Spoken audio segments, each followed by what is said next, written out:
We got the keys in January of 2021. Right.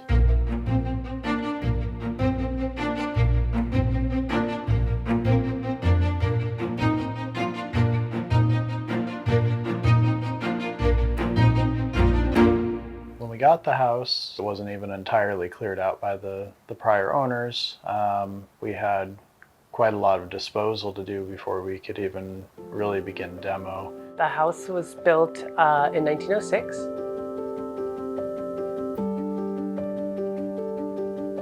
We wanted to try to keep some of the original details that make the house special, as well as pay tribute, I guess, to the time frame in which it was built, even though subsequent renovations in probably between the 40s and the 60s really removed some of the original character.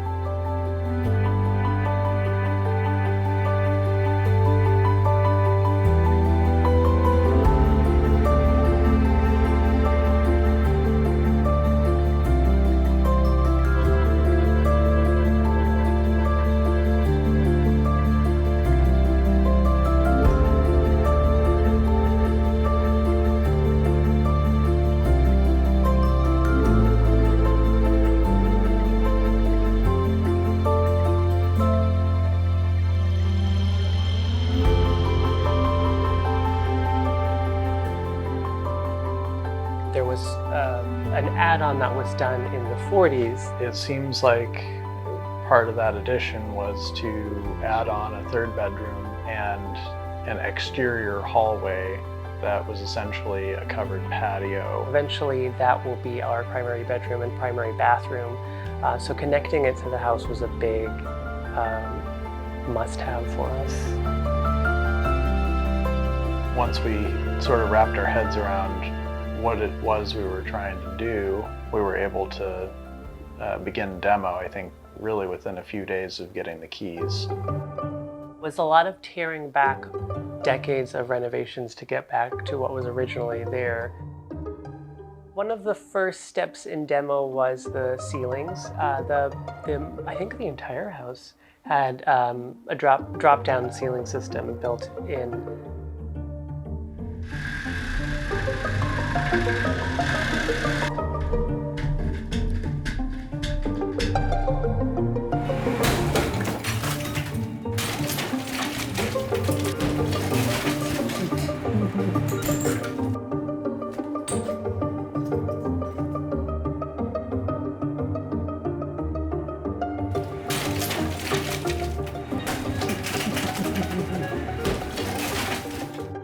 In order to address the back bedroom that was disconnected from the rest of the house, we had to add a hallway where one didn't exist before.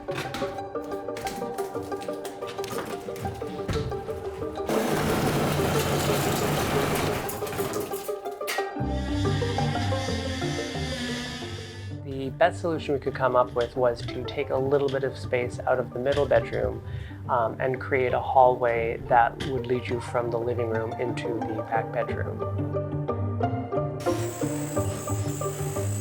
There was a toilet in the kitchen.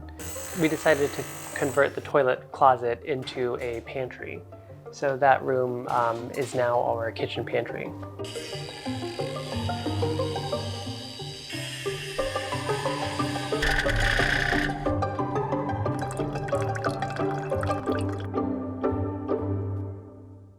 Our idea when we saw the house was to eliminate the middle wall so that we could create more of a modern open floor plan. By opening up the wall, we would allow the light from the other windows to shine into the living room.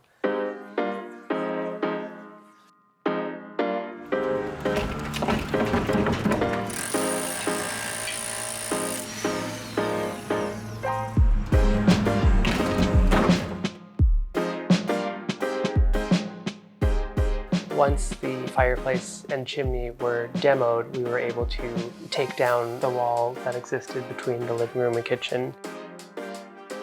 For that, a temporary wall was built, and a structural beam was added to support the weight of the roof.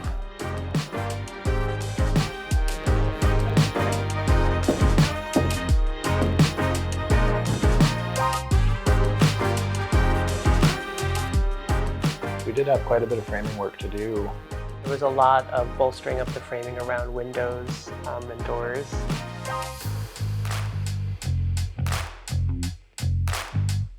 And we had a crack in one of our floor joists, so that required going into the crawl space and beefing that up. We also added some of our own features. A big part for us was the entertainment wall that we were creating. We wanted to make a way to house the TV that felt like it was a dramatic focal point. So in order to encase it, we built out sort of a fake wall in front of the existing wall that would be able to house the TV.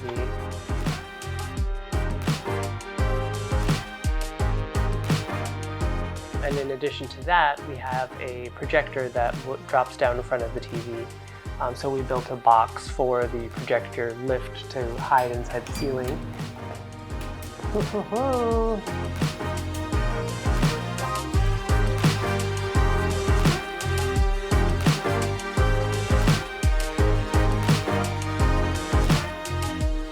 think we had more plumbing work than we originally thought we would. Yeah, the kitchen basically had to be redone for the rough-ins. I ended up redoing the range gas line as a part of repiping the gas lines for the entire house. The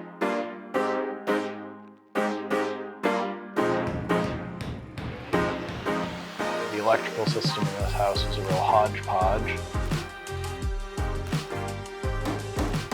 We did hire a professional electrician to replace the main electrical panel, and then I spent a fair amount of time studying in advance of closing, and I've done some of this work before. This is definitely the biggest project of that nature that I've ever undertaken. Ultimately, it worked out really well. We got to customize everything. We got to pick exactly where lights went, add additional wall sconces that didn't exist before, really dial in how the house was going to function.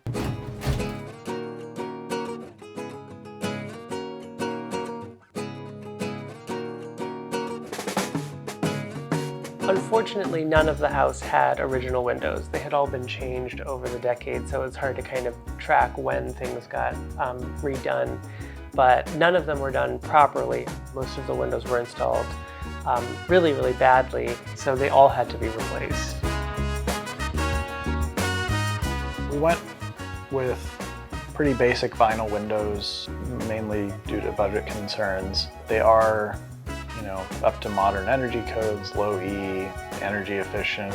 So hopefully that was a beneficial move in the long run. Will save us money on our energy bills and help us achieve our goals with this house of making it more energy efficient.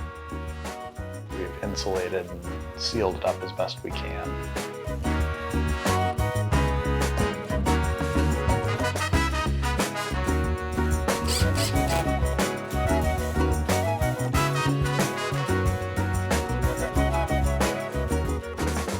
Added a skylight in the living room.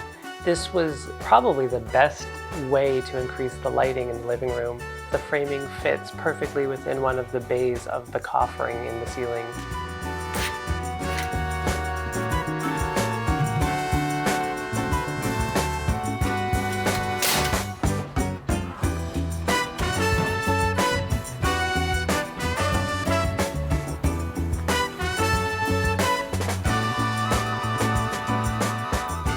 Changed the front door and the back door, and also the patio door that leads from the living room to the backyard.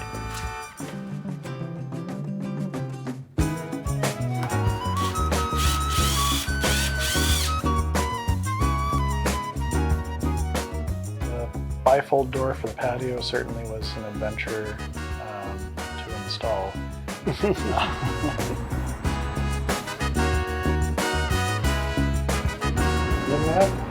Good enough.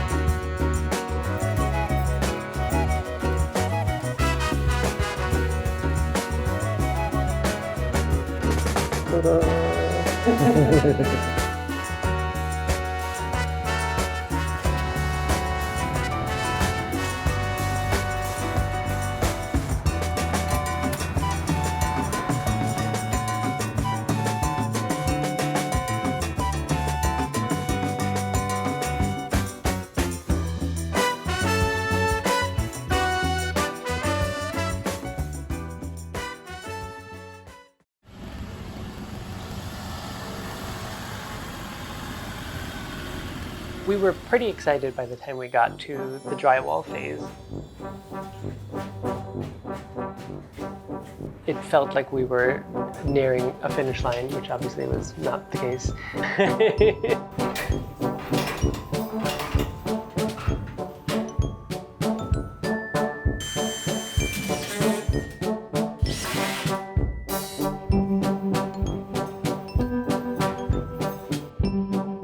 Hanging drywall was an adventure that took a lot longer than we thought it would.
Once the drywall was finally hung, we began to do some of the mudding, and I think learned pretty quickly that we were a little in over our heads when it came to drywall mudding. We very quickly realized that we weren't going to be able to get the finish we wanted, and on top of that, it was going to take us months to cover the entire house. So we hired some help.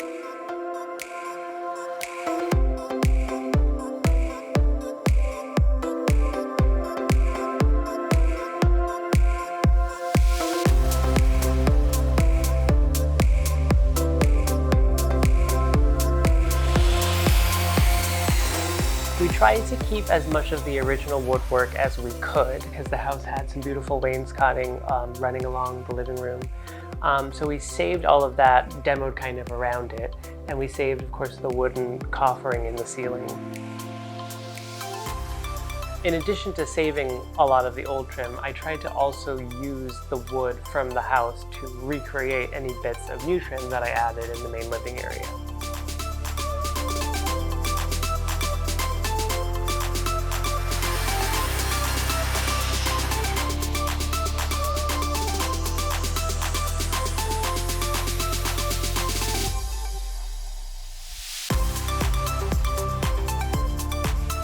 The mad scientist is cooking something up over here. One of the most exciting days, I think, was paint day.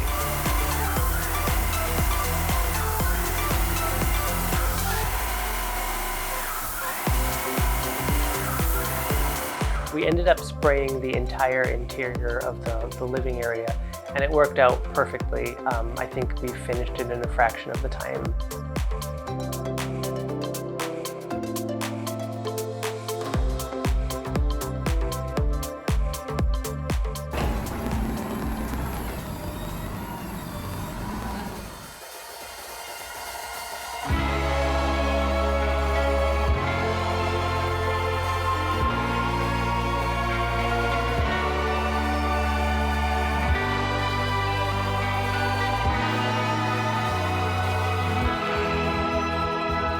original flooring in the house was patched together with many different types of wood and different patterns. It would have been way too expensive and taken too long to try and match that in any way.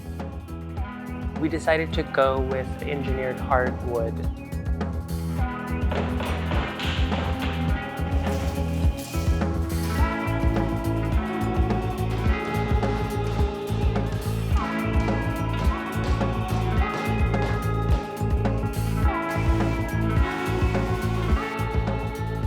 The floor basically had a built-in underlayment backer. That was really helpful because the installation went really quickly. It gets installed the same way a laminate or vinyl floor gets installed. There's no nails, there's no glue. Laying down on the floor was pretty quick and easy, and we were able to achieve a natural hardwood look. The veneer is white oak.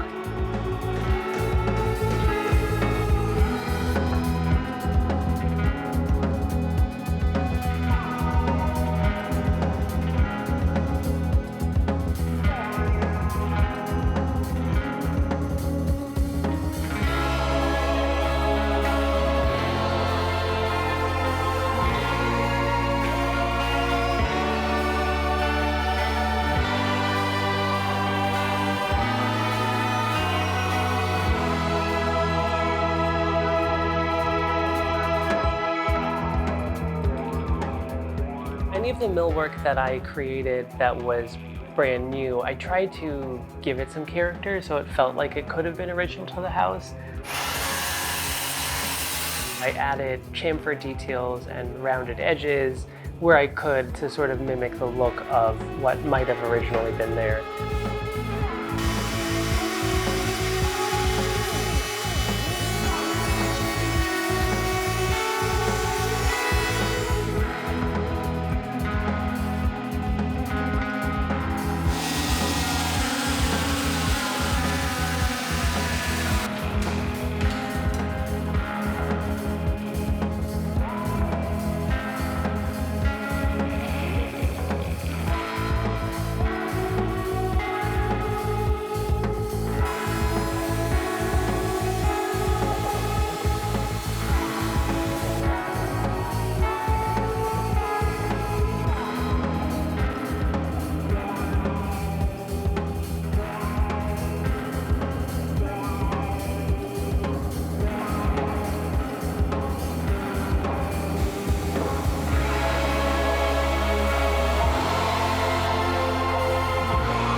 We suspect originally the wood wainscoting in the house would have been stained a sort of medium to dark brown, but had gotten painted white over time. So while we kept everything white to kind of keep it modern and open, I did want to bring back in some of the warmth of the original brown wood hues. So a lot of the trim work that we added was stained a dark brown to bring back in some of those colors that would have been original to the house.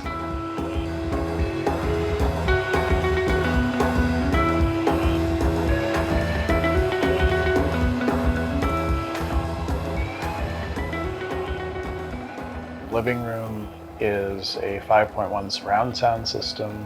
We installed our center channel in the media wall below the TV.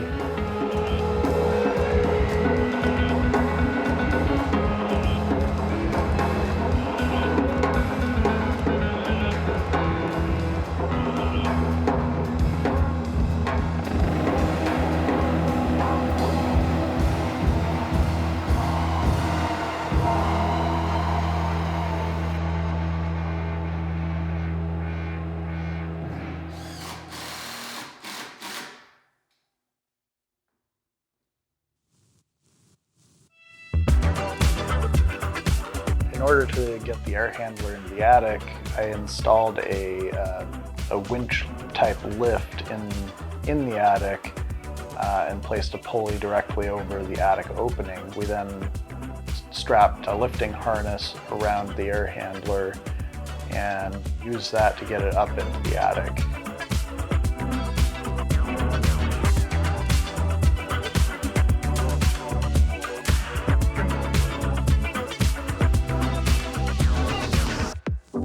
HVAC was quite an undertaking. It's not the first time that we've done a central AC system, but our last endeavor was more of a miniaturized version of this on a house a third the size.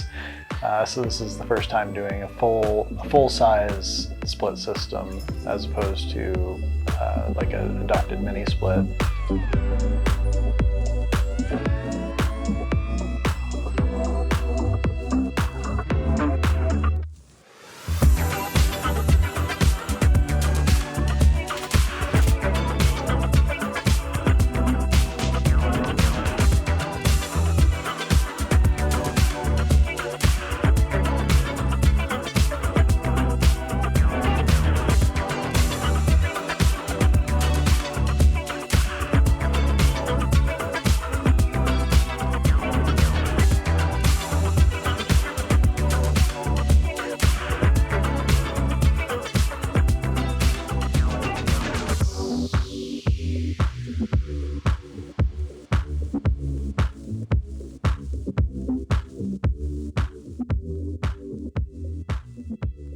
For the living area, we went with recessed lights as the main source of artificial lighting.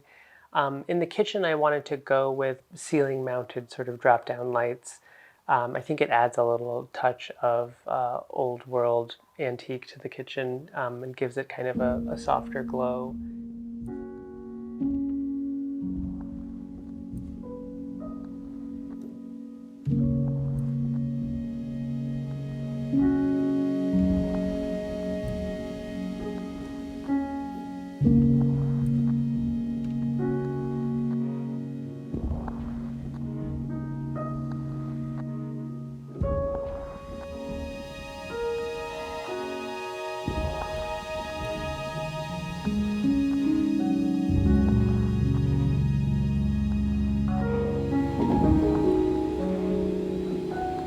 Installed ceiling speakers and a multi-zone audio system. This allows us to play music throughout the house. We also have that set up with voice controls, so it's all very convenient and easy to use.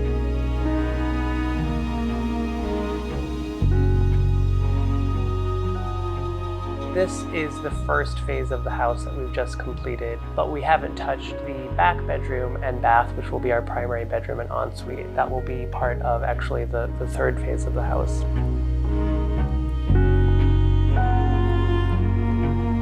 The design process is still ongoing. I think that with phase one being complete, it's a livable, functioning house.